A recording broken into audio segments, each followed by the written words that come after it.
This is a video because I couldn't find one for this particular model of BMW.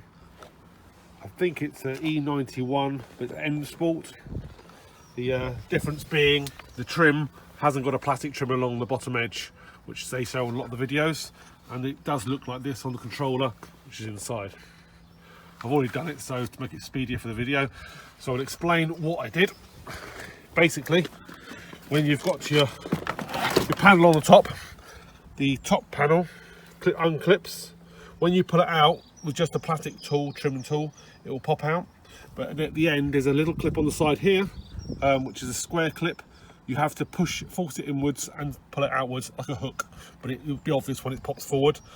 Then you also have to plastic clip out the centerpiece that goes around your handle. That just pops out also, that's nice and easy. There's one screw in there which you'd undo with the Torx, and one screw at the top with the Torx. Then add the pry bar to the edge of the door under the plastic trim, which comes out on the poppers. You see the poppers on the back of it. Then you're out. Then to remove this unit, what you need to do is flip it over, and there's screws, Torx screws on the back. One here, one underneath here on the edge, another one at this end here. So there's altogether 4. And then you can put your hand in the gap, push it upwards after you've unplugged it, obviously, and it will come out as one unit. And obviously it'll be the reverse to go back in. I'll add a few more box clips if I get a chance on how it goes back.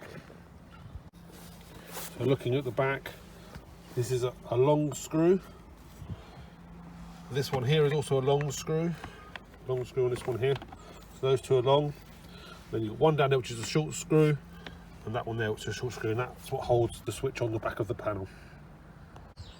Another quick point, when you're putting it back on again, make sure the clip obviously is on for the pull, which you'll see from behind the back. I'll show you there, it goes in there. Just make sure it's clipped on, otherwise you won't be able to open the door from the inside. That's this cable, just clips in very easily, hooks over the top, clips in the bottom. And obviously as you lower the top on first, which is along the window edge, you have to thread this in from behind as you drop it down, otherwise your plunger will be inside. You also, it makes it easier to take this unclipped, just pulls off before you hook it on, because you have to put the lip over the top, and then once it's pushed down and it's all on the top of the lip, you can just go around the side, push the poppers, make sure they line up in the bottom of the holes and line up in the poppers, and then just push the poppers back in again so they all hook in around the edge.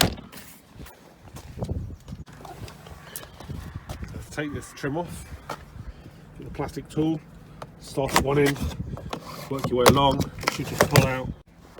This is the trim I'm talking about. It clips in.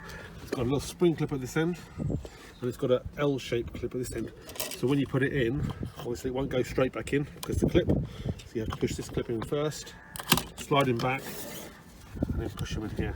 So this bit here, when you're taking this off, plastic tool behind pops the little poppers, and then we get this end, squeeze this piece down and pull him out, so that you can then slide it to the front of the car.